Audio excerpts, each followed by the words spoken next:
semuanya, perkenalkan nama aku Victoria Kristika dari kelompok 8. Aku sekarang semester 6. Hai.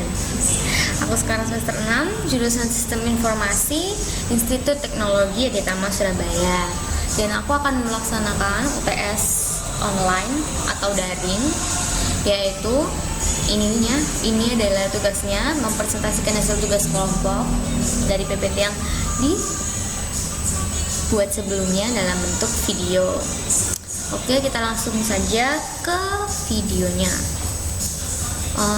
Kelompok 8-nya terdiri dari Rizky Putra Pratama, teman aku, dan aku sendiri Victoria Kristika, Muhammad Kiki Prasetyo, dan Iza Diantari.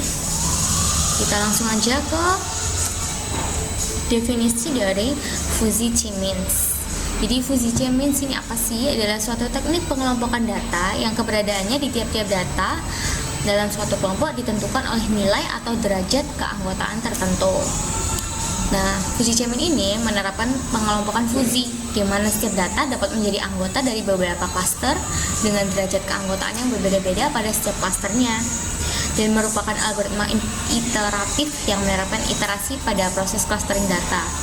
Tujuannya untuk mendapatkan pusat cluster yang nantinya akan digunakan untuk mengetahui data yang masuk ke dalam sebuah cluster. Oke, next. Nah, ini adalah algoritma clustering fuzzy Chi-Means. Yang pertama kita harus ada inisialisasi keanggotaan matriks U yang berisi derajat keanggotaan terhadap cluster dengan nilai antara 0 dan 1, sehingga rumusnya sebagai berikut. Dan perhitungan C sebagai pusat cluster, CI, dengan menggunakan rumus sebagai berikut. Kemudian ada perhitungan fungsi objektif seperti ini, di mana UIJ adalah elemen matriks U yang bernilai antara 0 dan 1. Nah, dan rumus ini adalah jarak antara pusat cluster ke titik I dan titik data ke J. Bisa kalian baca begitu. Kemudian ini perhitungan matriks U menggunakan formula yang ini. Nah, kemudian ini adalah penerapan algoritma fuzzy Chi-Means. Berikut contoh penerapan perhitungan fuzzy Chi-Means pada kasus kunjungan wisata di Surabaya. Jadi ada kebun binatang, monumen kapal selam, Tugu Pahlawan, dan Surabaya Karnival di bulan Januari dari tahun 2006, 2007, 2008, 2009, dan 2010. Nah, berdasarkan tabel yang sebelumnya, ini adalah data dari beberapa komponen perhitungan. Jadi ada banyak cluster yang diinginkan, pangkat pembobot, maksimum iterasi, error terkecil, dan fungsi objektif awal dan iterasi awal. Keterangannya sebagai berikut, udah ada di sini. Ini adalah tahap lanjutannya, yaitu melakukan perhitungan manual. Membangkitkan matriks weak dengan komponen I, banyaknya data, K banyak cluster yang memiliki nilai acak dari 0 sampai 1. Ya, ini 0 sampai 1, yang terbesar adalah 1 ya, terkecil 0. Kemudian langkah selanjutnya adalah menghitung pusat cluster seperti algoritma yang ditunjukkan pada tabel 2.4 dan 2.6 selanjutnya. Nah, angka-angka ini kita dapat dari mana? Jadi ini tuh ditunjukkan bagaimana cara dengan angka acak dipangkatkan 2. Kemudian hasil dari angka acak telah diberi pembobot 2 dikalikan dengan data kunjungan wisata. Jadi gini. Ini 0,8 ya. Jadi untuk angka 1 kita kalikan yang angka 1 ini dengan tahun 2006, 2007, 2008, 2009, dan 2010.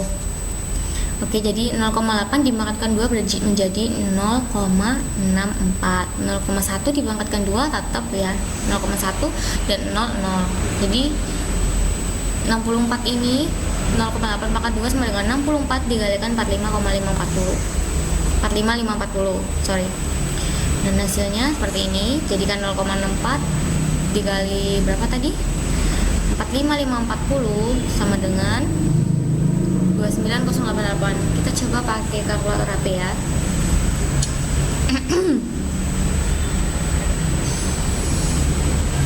Oke. Berarti dari 0,8 dipangkatkan 2 menjadi 0,64 dikalikan 45540 sama dengan 29145. Oke, di sini totalnya 29088, tapi di sini 29145. Karena kalkulator beda-beda, jadinya seperti itu. Mungkin kita coba yang tahun 2000 berapa? 2007. Berarti 0,64 dikalikan 31723. Yang ini ya. Sama dengan 20302. Oke, sama ya, sama kan yang ini. Jadi gitu cara ngitungnya. Kemudian baru ini pakai yang K2 dan K3. Jadi ini K1, K2, K3. Yang ini juga K1, ini K2, dan yang ini dari K3. Oke, seperti itu. Kemudian kita ada perhitungan manual, hitung fungsi objek cluster 1, cluster 2, cluster 3, dan kemudian ditambahkan dari cluster 1, 2, dan 3. Begitu. Langkah berikutnya, memperbarui nilai U atau memperbarui nilai matriks dengan hitungan algoritma KF yang ditunjukkan pada tabel di bawah ini. Ini merupakan data yang nantinya akan menentukan hasil cluster. Kalau perhitungannya itu menghitung kondisi berhenti dengan membagi antara LT dan jumlah total masing-masing cluster, berarti udah didapat, maka akan dilakukan pembulatan satu angka. Gitu. Dan ini adalah hasil akhir perhitungan fuzzy chain-nya. Sekian presentasi dari saya, semoga memuaskan, dan apabila ada yang tidak paham boleh komen di bawah video ini. Terima kasih.